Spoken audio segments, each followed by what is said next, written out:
Mais uma vez, boa noite, irmãos. É uma alegria para mim, pedestal. Eu realmente prefiro.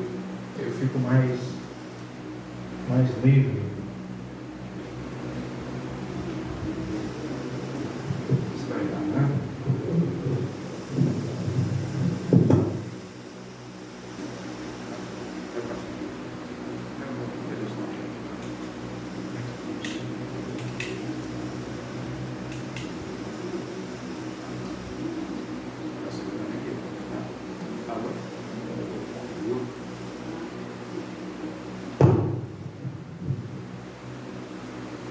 Está funcionando? Tá.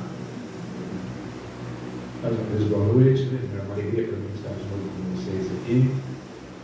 Ver alguns irmãos que vi pela manhã, não é? O irmão que eu só vi da vez passada, mas vocês não estavam aqui na parte da manhã, e outros que eu não havia visto ainda. Hoje à noite eu posso ter a companhia da Rose. A Rose está lá atrás. Rose, fica de pé. A máscara impede que os irmãos vejam a sua beleza. Mas para nós é sempre motivo de alegria poder compartilhar a palavra do Senhor. Hoje pela manhã, eu até comentei com o irmão José Luiz, como os irmãos comemoraram, na realidade, o aniversário da igreja na semana passada, eu não estive tão preocupado em atrelar ao tema e à divisa que vocês estão meditando. Eu resolvi ficar mais solto. Hoje pela manhã nós abordamos um texto de Jonas, que é um texto que muitas vezes passa desapercebido por nós, né? Talvez alguns nunca nem tenham ouvido uma meditação naquele versículo, Jonas 4:4. Eu quero voltar a Jonas. E hoje, agora sim, meditando no texto que vocês já conhecem, já ouviram vários sermões, e para nós pregadores é sempre um desafio muito grande pegar um texto tão conhecido para a gente meditar em cima dele. Mas o mais maravilhoso é que a gente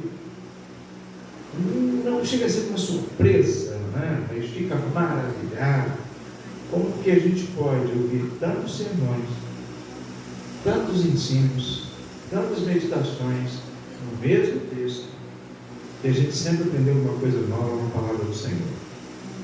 Eu sempre digo, né? Eu pastorei a mesma igreja há 13 anos, e eu disse algumas vezes àquela igreja, e no final da minha carreira lá, também disse, esses 13 anos, eu nunca repeti um sermão, embora haja repetido textos para pregar.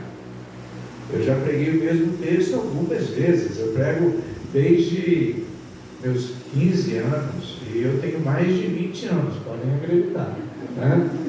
Então eu já preguei o mesmo texto algumas vezes, mas a gente fica maravilhado. Eu tenho o costume de não arquivar sermões, porque eu não quero correr o risco de ser tentado a pegar um esboço já escrito e copiar aquilo que eu já meditei. Então eu tenho que sempre estudar, e isso é bom, isso é bom.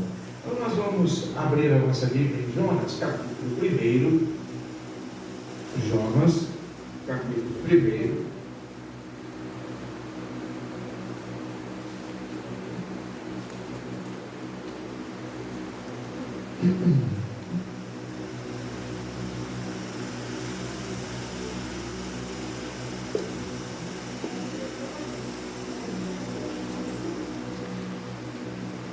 Eu não sei se a gente consegue abordar tudo isso, né? Mas nós vamos ler até o último versículo do capítulo 2. Quanto der tempo, bem que o horário dos irmãos aqui é 8h30, é isso? 8h30? Vai dar amanhã? Não, né? Vamos ficar de pé para a leitura?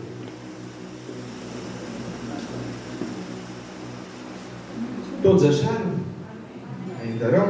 A gente aguarda. Todos acharam? Então vamos lá. Eu lerei, os irmãos acompanham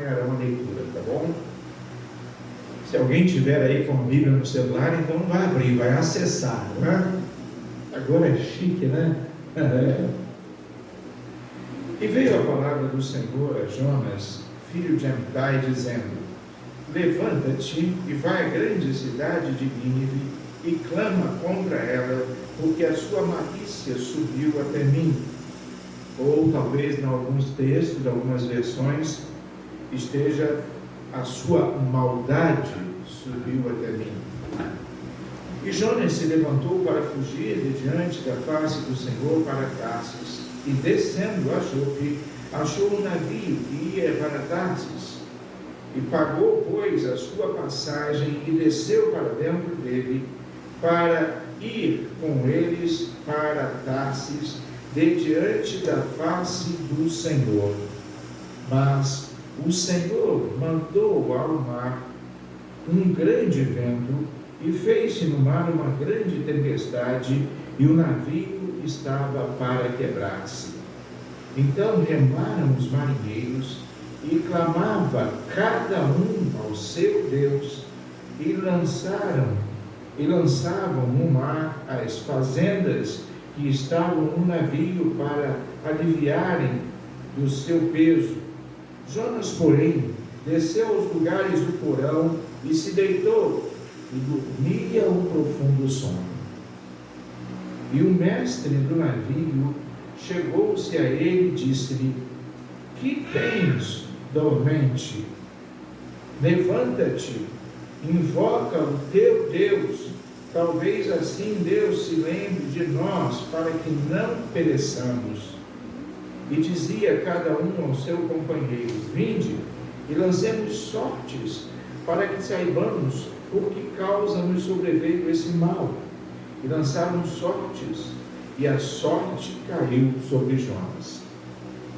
Então lhe disseram: declara-nos tu agora, por que razão nos sobreveio este mal? Que ocupação é a tua? E de onde vens? Qual é a tua terra? E de que povo és tu? E ele lhes disse: eu sou hebreu, e temo o Senhor, o Deus do céu, que fez o mar e a terra seca. Então os homens se encheram de grande temor, e lhe disseram: por que fizeste tu isso? Pois sabiam os homens que fugiam de diante do Senhor, porque ele lhe tinha declarado.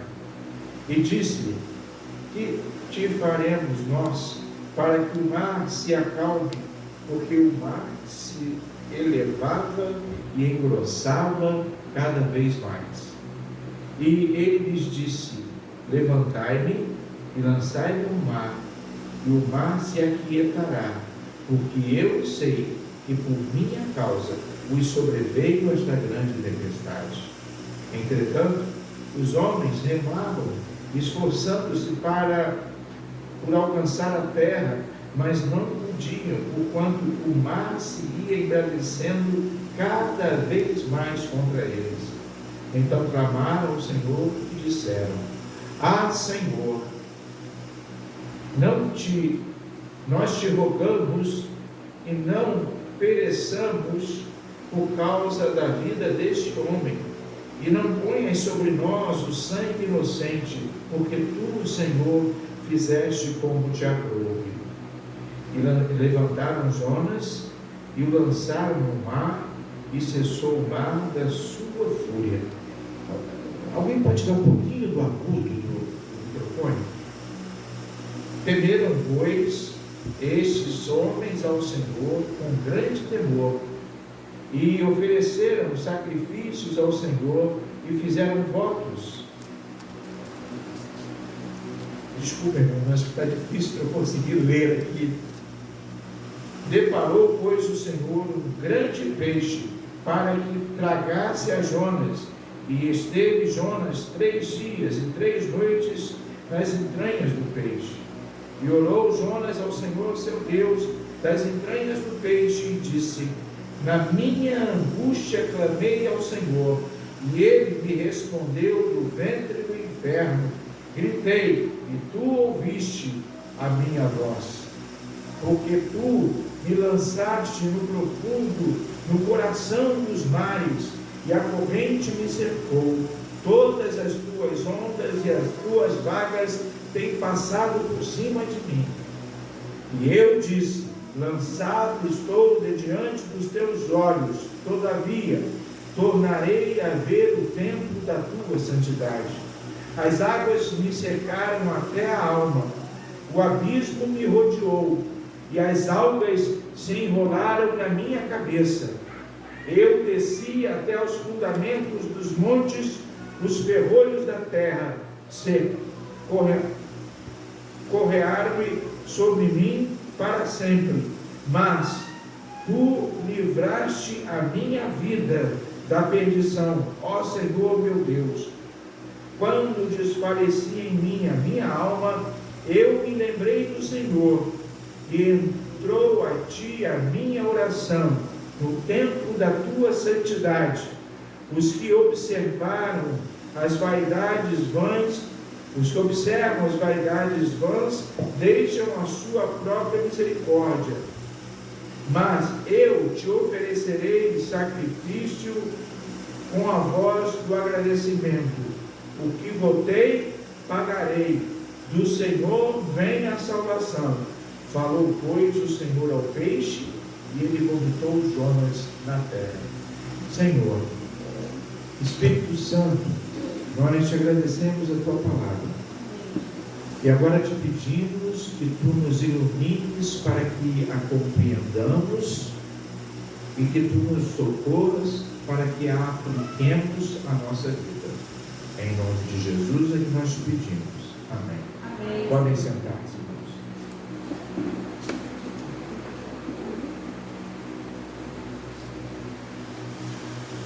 Antes eu tivesse usado o celular, que a letra era maior. Eu queria que você permanecesse com a sua Bíblia aberta, porque nós vamos recorrer ao texto algumas vezes. É interessante. Oi? Ah, tá bom. Tá bom. Agora a gente vai se ligando. Eu queria que você ainda não estivesse com a sua Bíblia aberta, para que a gente pudesse ir acompanhando o texto e buscando aprender algumas coisas no texto. Quando você escreve para alguém alguma carta,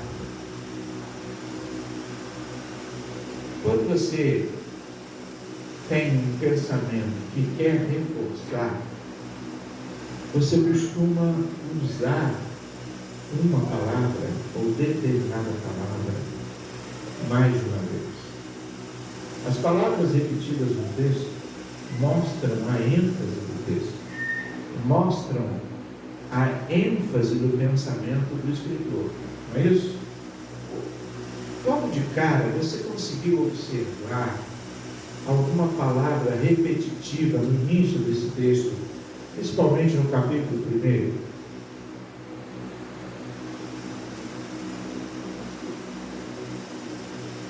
Tem um verbo aí que aparece repetidas vezes nesse texto. Vamos ver se alguém consegue observar. Dá uma olhadinha. Não.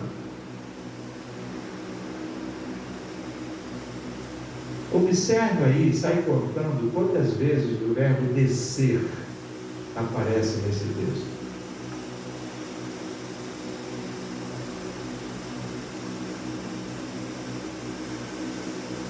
Deus manda, olha só, e veio a palavra de Deus, filho de Amitai, dizendo: levanta-te. Correto? Levanta-te. Sai do seu lugar. Levantar é sair da inércia, é tomar atitude, né? Ação. Correto? Então, levanta-te. É uma ordem que o Senhor dá a Jonas. É um imperativo aqui.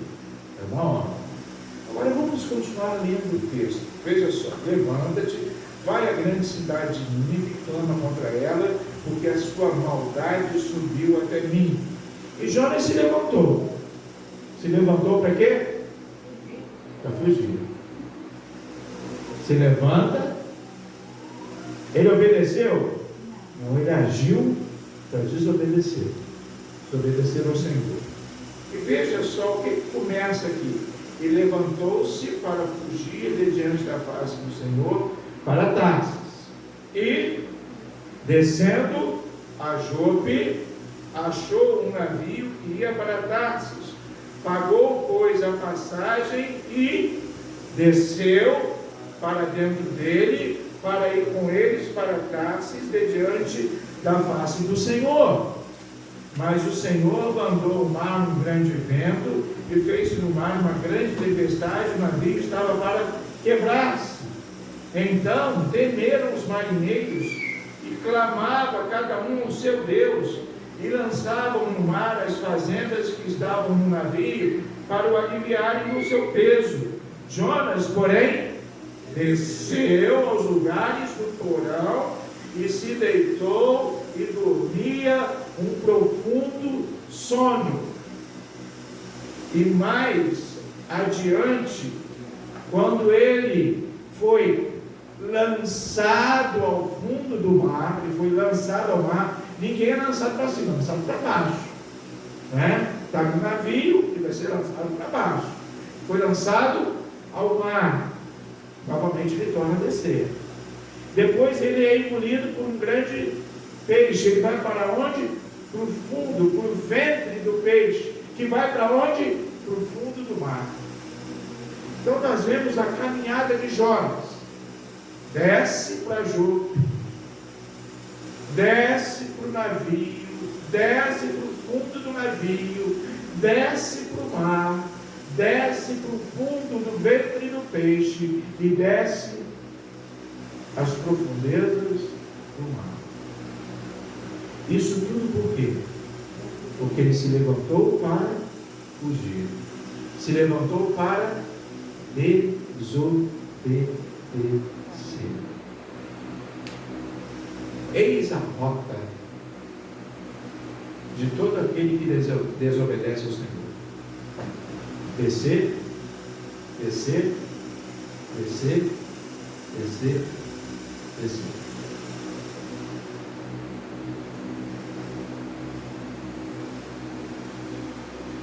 Eu contei hoje aqui de manhã a história de um menino arteiro e desobediente. Por favor, quem estava aqui, não conte a ninguém o nome daquele garoto. Tá? Não conte. Mas eu contei a história de um menino que com 12 foi a conversão desse menino, com 13 anos mais ou menos, ou 14. Esse garoto, você está com ar de sorriso sarcástico, você parece estar querendo contar o nome desse garoto para alguém, hein? Não, a sua irmã lá atrás, ela está assim: eu vou contar o nome do garoto para alguém. Esse menino se converteu aos 12 anos, mas aos 13, 14 anos, ele subiu a um telhado para soltar capifa. Como é que vocês chamam aqui? Pipa? Pipa aqui? Hã? É cafifa também? Pois é, eu subi para o rio.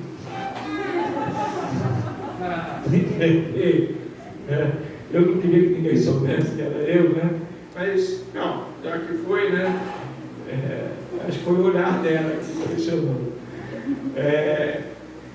Eu lá desobedeci a minha mãe, ela tinha falado para não subir naquele telhado, eu acabei caindo daquele telhado, né? Caí em cima de uma mesa. O garoto que provocou o acidente, porque ele pulou de uma água do telhado, no meio da telha da água de baixo, era uma telha de amianto, você não pode fazer isso, tem que ficar sempre nos caibros, né?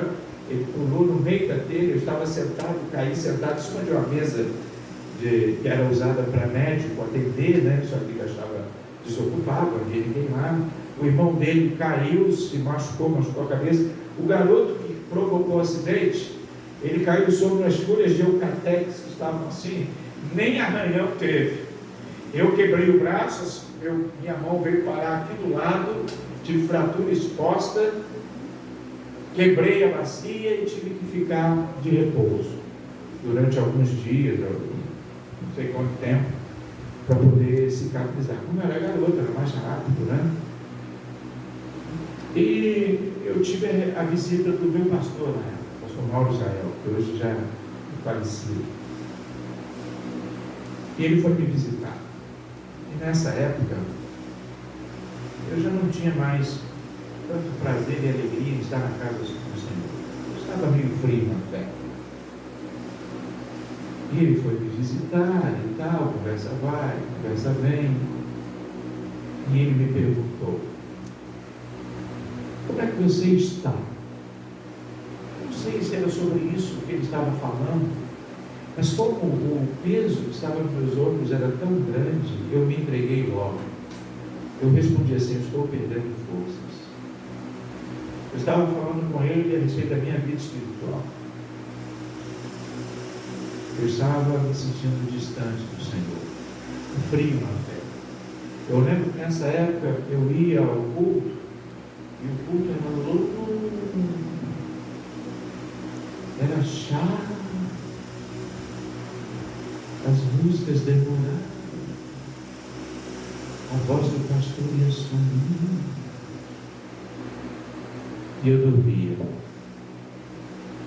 Eu não queria estar ali. Eu não tinha alegria em estar.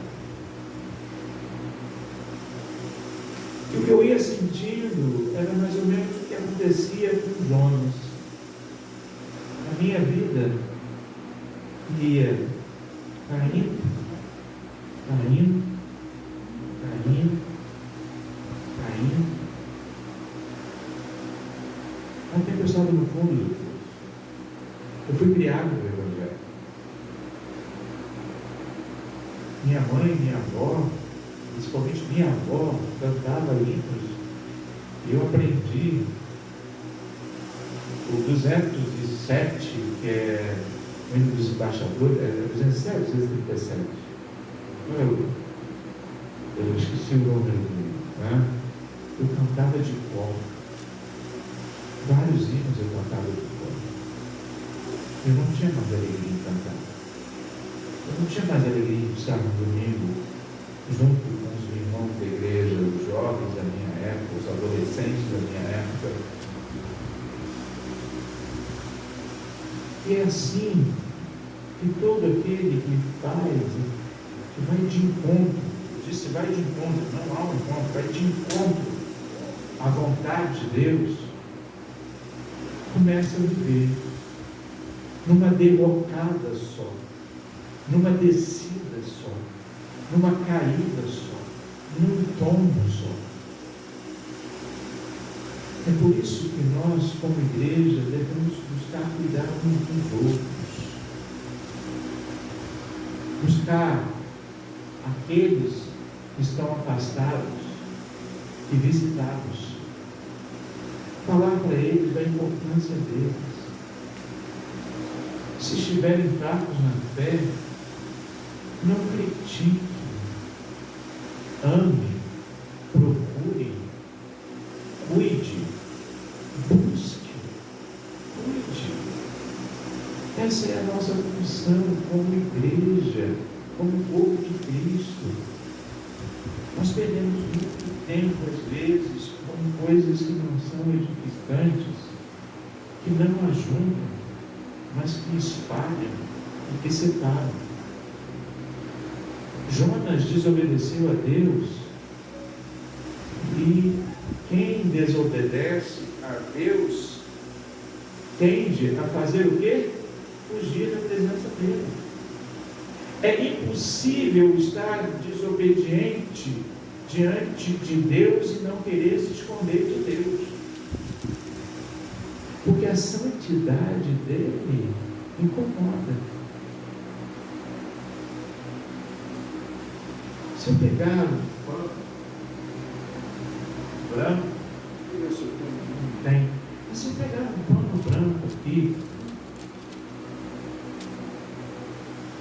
e ele estiver um pouquinho sujo, talvez a irmã, mesmo que use óculos, consiga ver a sujeira, mas lá atrás, não sei se será possível. Mas se nós apagarmos estas lâmpadas aqui, talvez nem a irmã enxergue, lá atrás, com certeza não enxergará. Quanto mais distante da luz, quanto menos luz, menos sujeira se enxerga. Eu estou aqui falando a adultos, a anciãos, a casados, a solteiros, a jovens, a crianças, talvez adolescentes. E é uma palavra de alerta que não é minha, mas é da palavra do Senhor, o que aconteceu com o servo dele. Veja só, quem é que resolveu desobedecer ao Senhor? Jonas. Quem era Jonas? O que ele era? O que ele fazia? Ele era um profeta. O que significa profeta? Boca de Deus. Aquele que falava em nome de Deus. Ou seja, mesmo aqueles que são crentes, que falam em nome do Senhor, podem falhar. Podem tomar atitudes equivocadas. Podem tomar atitudes erradas, mas pagarão o preço. Mas não nos cabe a nós julgá-los, mas aprender com eles. Nós não estamos aqui julgando os Jonas, estamos? Não. Nós estamos aqui para aprender com os Jonas. E assim também com o irmão que erra. Quando o irmão da sua igreja errar, você não deve criticá-lo, você deve procurar aprender. Se ele errou, aprenda com o erro dele, mas ame e busque cuidar dele. Veja só, Jonas errou, mas Deus cuidou de Jonas. Verdade? Ele dá uma declaração linda no versículo 7 do capítulo 2, quando desfalecia em mim a minha alma, eu me lembrei do Senhor, e entrou a ti a minha oração no templo da tua santidade. Deus se lembra daqueles que erram. Deus se lembra daqueles que pecam. Basta que haja arrependimento. E Deus salvou Jonas. Deus socorreu Jonas, porque Jonas se arrependeu. O texto nos ensina, quando a gente resolve desobedecer a Deus, a gente desce, a gente cai, a gente vai perdendo o sentido da vida. Por que eu digo que a gente perde o sentido da vida? O que a palavra de Deus nos ensina? O motivo e a razão da criação do homem. Deus criou o homem para o louvor da sua glória. Para isso foi criado o homem, para o louvor da glória de Deus. Eu e você fomos criados para isso. O homem por aí anda procurando a razão de viver. Deus já disse qual é. Nós fomos criados para o louvor da glória de Deus. E vejam, quem desobedece a Deus, quem está longe da vontade de Deus, a primeira coisa que acontece é ele começar a não querer louvar a glória de Deus. Eu não queria mais cantar, eu não queria mais ler a palavra, eu não queria ir mais à igreja, eu não queria mais cultuar, eu não queria mais estar com os meus irmãos. Por quê? Porque eu era e estava em desobediência. Eu era desobediente. Entenderam então o porquê da importância de nós andarmos segundo a vontade de Deus? Porque longe da vontade de Deus, nós vamos perdendo o sentido da vida, porque nós vamos deixando de louvar a glória do Senhor. Então, a primeira coisa que a gente tira desse texto aqui é a ênfase do verbo descer nesse capítulo. Correto? Agora, outra coisa que a gente aprende aqui é algo muito importante que deve ser destacado também. Veja o versículo 2, versículo 3, o que diz. E Jonas se levantou para fugir de diante da face do Senhor para Tarsis, E descendo a Jope, achou um navio que ia para Tarsis. O que vem depois dessa palavra que eu li aí? O que vem aí? Pagou. Pagou o quê? A passagem. O que a gente aprende aqui? O preço da desobediência, quem paga é o desobediente.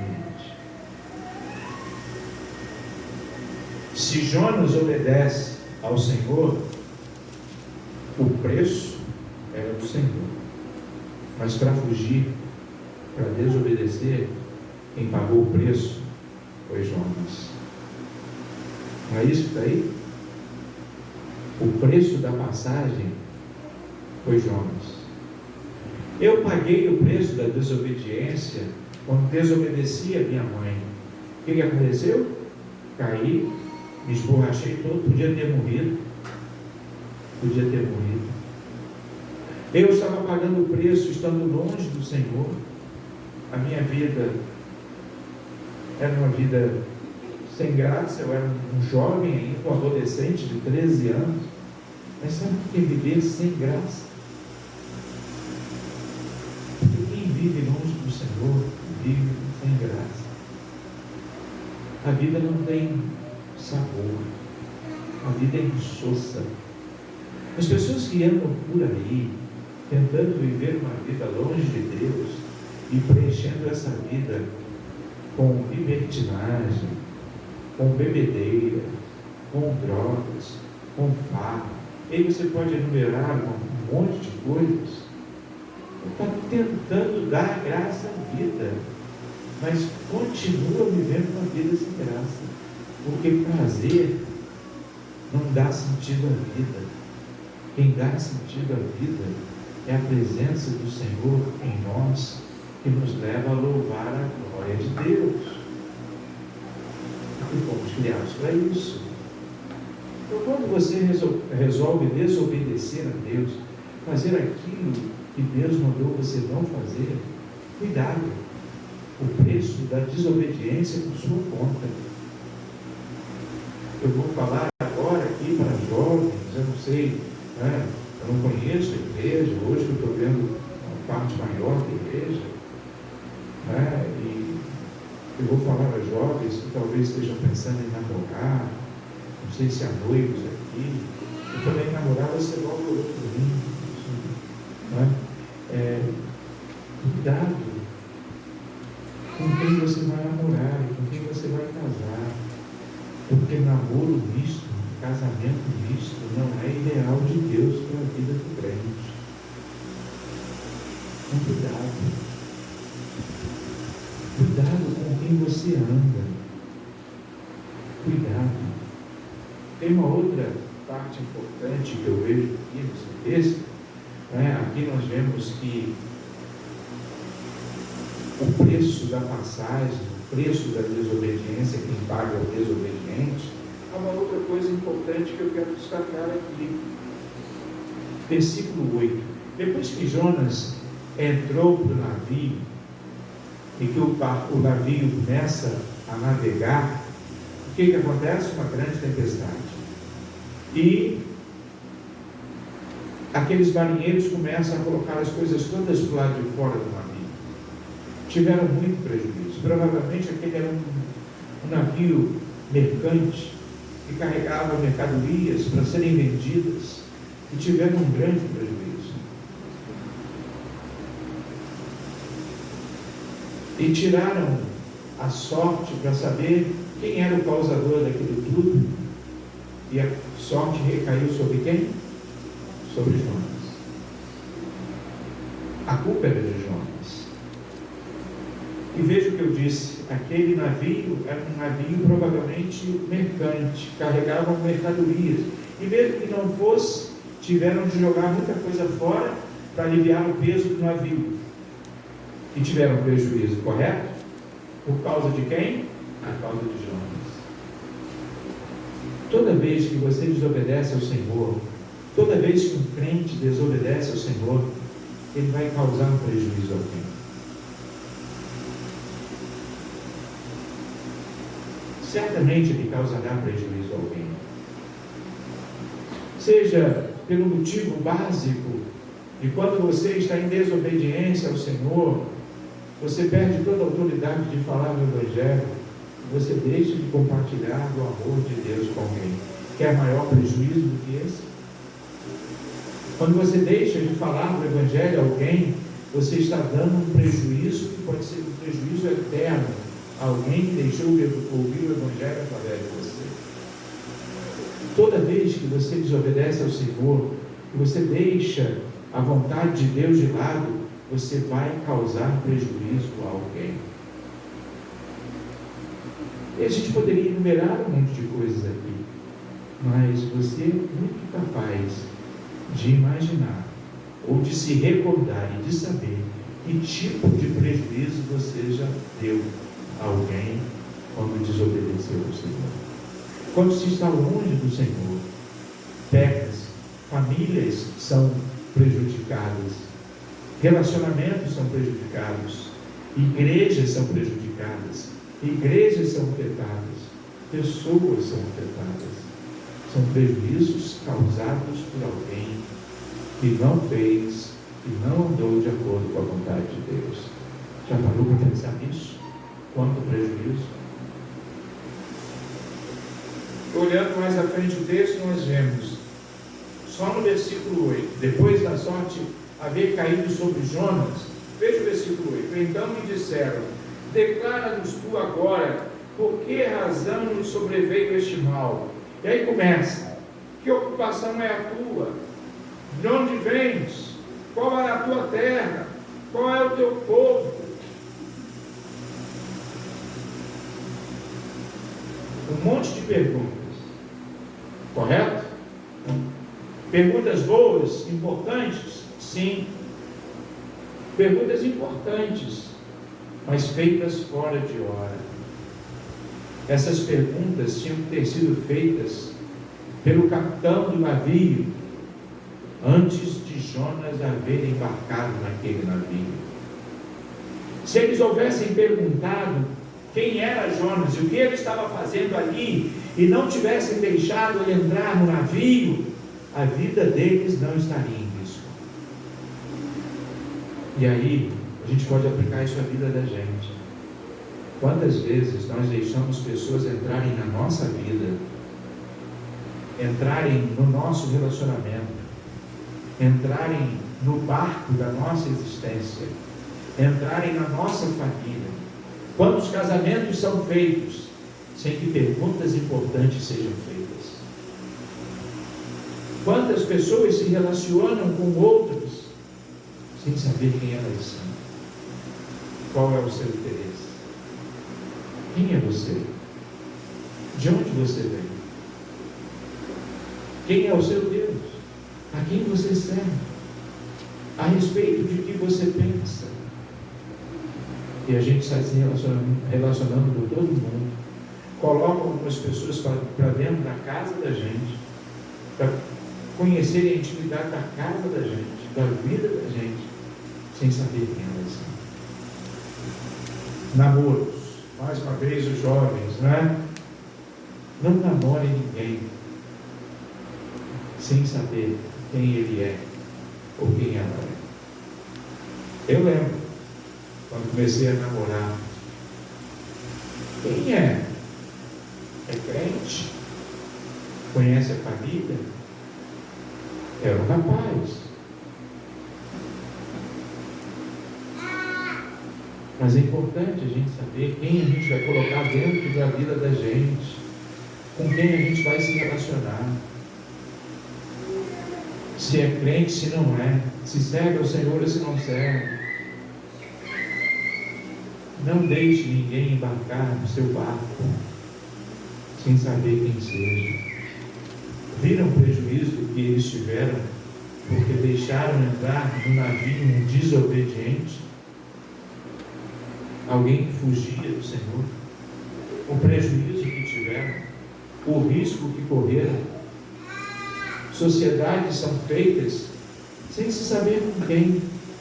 Depois do prejuízo, é certo. Sem conhecer a índole, o caráter, a criação. Muito cuidado com quem você anda, muito cuidado com quem você se relaciona, porque aqueles homens fizeram as perguntas corretas na hora errada. Quando nós vemos, já estamos entrelaçados, já estamos casados, e aí vamos descobrir quem é a pessoa. Mas quem é você? Eu estou me surpreendendo, porque não conheceu, não procurou saber, não conheceu a história do passado daquela pessoa.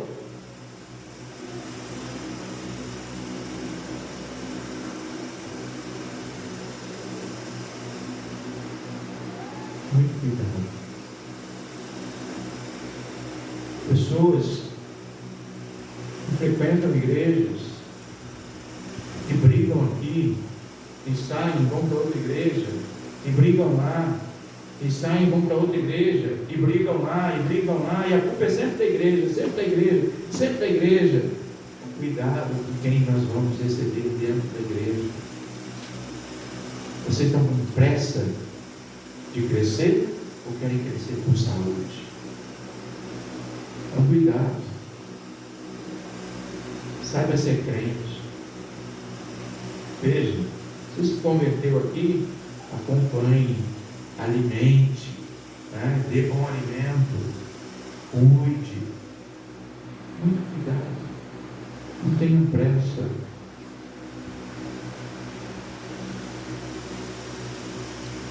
Não deixe ninguém entrar na sua vida, no seu relacionamento, na sua igreja, na sua casa, sem fazer as perguntas que precisam ser feitas, sem procurar saber quem é.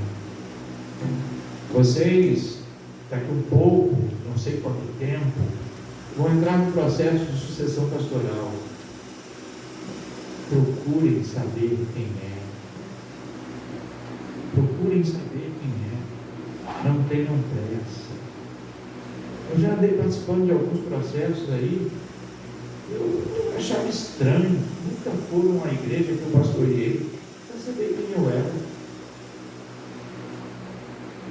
Cuidado.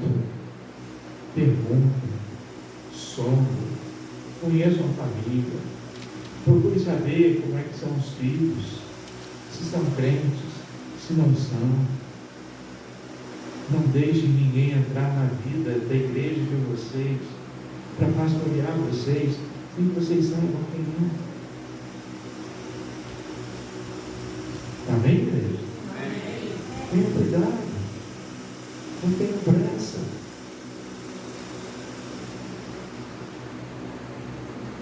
Continuando com o texto. Então os homens se encheram de grande terror e lhe disseram: por que fizeste tu isso? Pois sabiam os homens que fugia diante do Senhor, o que ele não tinha declarado. E disseram: que faremos nós para que o mar se acalme? Porque o mar se elevava e engrossava cada vez mais. E ele lhes disse: levantai-me e lançai-me ao mar, e o mar se aquietará. Porque eu sei que por minha causa me sobreveio esta tempestade. Que tristeza. Um servo do Senhor. A gente não pode questionar isso. Jonas era um servo do Senhor. E o pior, sabe o que é? É que um servo muito parecido com a gente. De manhã, a gente meditou em Jonas 4,4, quando o Senhor pergunta a ele: é razoável essa tua ira? É razoável essa tua ira? Ele estava reclamando de Deus e com Deus, porque Deus perdoara a Nínive, uma nação má. E Jonas estava reclamando porque Deus amou aquela gente. Porque Jonas reclamava, porque Deus resolveu perdoar alguém que se arrependeu. Só que naquele caso uma nação inteira. Quantas vezes isso acontece conosco? Por isso que eu disse que Jonas parecia e se parece muito conosco. Quantas vezes nós não reclamamos de Deus? Ah, mas o Senhor fez assim, assim, assim. E aquela pessoa que falhou, que caiu, que pecou, que errou, agora está cantando, agora está pregando. Como é que pode? No lugar de agradecer a Deus o que Ele fez na vida do outro, nós nos entristecemos pelo que Deus fez na vida dele, pelo perdão, pela misericórdia, pela graça, pela transformação, pela restauração. Será que isso é certo? Mas foi Jonas, um servo de Deus, que fez isso. E às vezes nós fazemos igualzinho a Jonas. Quantas vezes nós metemos o pau em Jonas? Quantas vezes nós falamos mal de Jonas? Como pode? Bem feito, foi desobedecer a Deus. E dá a gente desobedecendo. Veja, Jonas reclamando porque Deus perdoou a Nínive, a nação toda chorando. E às vezes um irmão, porque um dia falou uma palavra atravessada para a gente, que a gente não consegue perdoar, esquecer aquilo, mas aquele irmão se arrepende, pede perdão a Deus, pede perdão a você, Deus, porque foi pedido perdão a ele, Deus perdoou, e começa a usar aquele irmão e a gente fica chateado, porque a gente não conseguiu perdoar, mas Deus perdoou, porque houve arrependimento, porque houve mudança de mente. E eu disse aqui que arrependimento significa mudança de mente. Ninguém se arrepende e fica fazendo as mesmas coisas.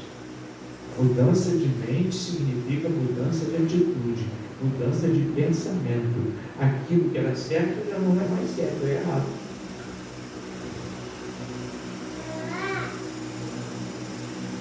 Eu acho que chega, né?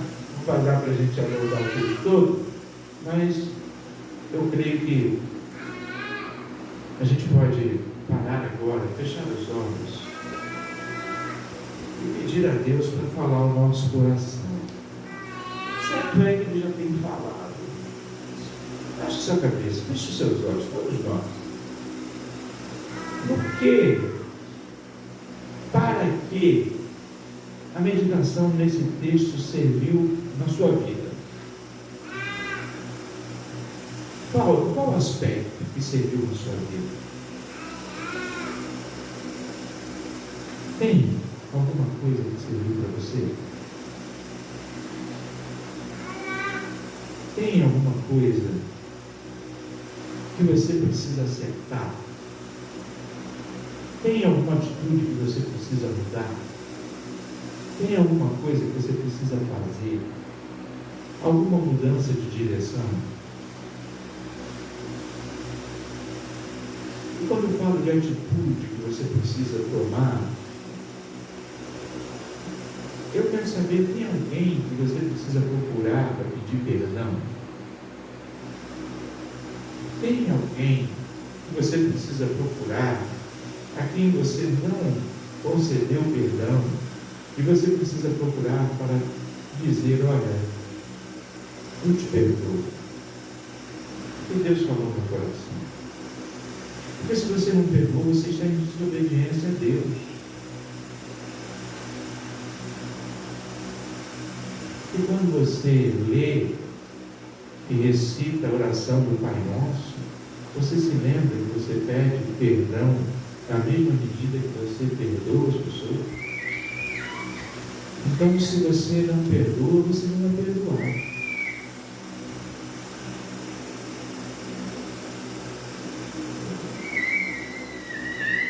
Tem alguém que você viu, que você deixou, permitiu entrar na sua vida e que não deveria ter feito? Talvez você precise tomar a atitude de sair do barco, não continuar no mesmo barco que essa pessoa. Se essa pessoa não mudou, você não pode estar no mesmo barco que ela.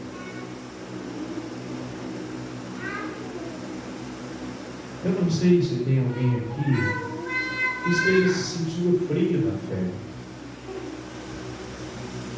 E assim como Jonas, estando em desobediência ao Senhor, vive sentindo um descer da sua vida, um despencar da sua vida. Cada dia que passa, parece que você desce mais, e mais, e mais. A vida está cada vez mais sem sentido, sem alegria do Espírito, sem alegria do Senhor.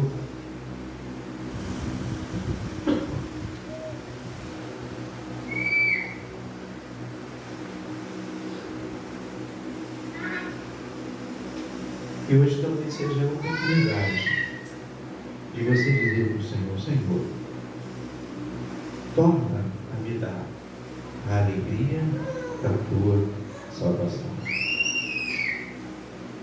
Talvez haja crentes aqui no nosso meio que não esteja vivendo a alegria da salvação. Não esteja sentindo a alegria da salvação. É salvo, mas não sente a alegria da salvação, porque está frio na fé.